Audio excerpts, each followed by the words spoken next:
When it comes to harsh drought conditions, Antigua leads all of its Caribbean neighbours. Historically, the tiny island has suffered from extended periods of little to no rainfall, and based on long-term weather forecasts, 2014 promises to be another hot and dry year for the country. Director of the Antigua and Barbuda Meteorological Services, Keith Mead, believes climate change may be making things worse. Perhaps this is a phase that we're seeing. However, in Antigua and Barbuda, we've seen droughts over a period of time, okay, and on a particular cycle. And this may also be that, but we'll have to determine that over time. Based on historical data, Antigua should be having pockets of showers within this month, but instead of showers, the country is besieged by drought. So far this year, the island has only recorded 3.5 inches of rainfall. The last time the island recorded this little rainfall over the similar period, January to March, was in 2001.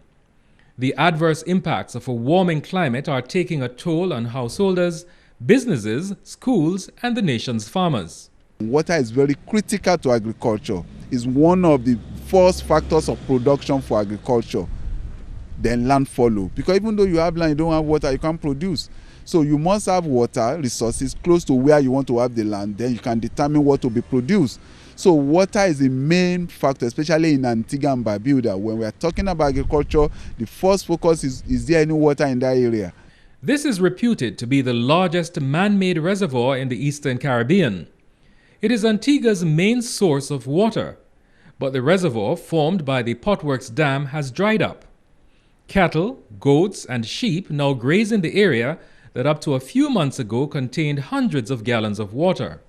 The reservoir at full capacity holds about 1 billion gallons of water, and at that capacity we do have enough water to last for about a year.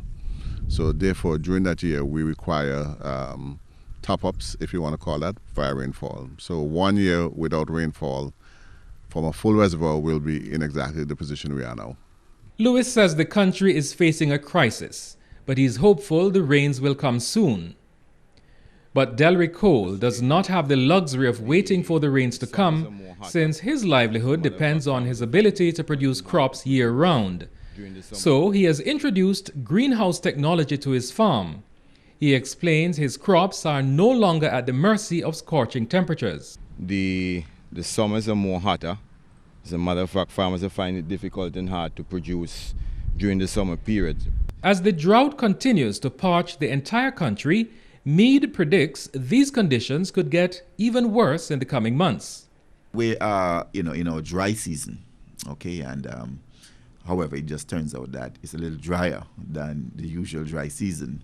However, we're hopeful that we could get some significant showers, okay, but our best chance of getting real good rainfall is in May.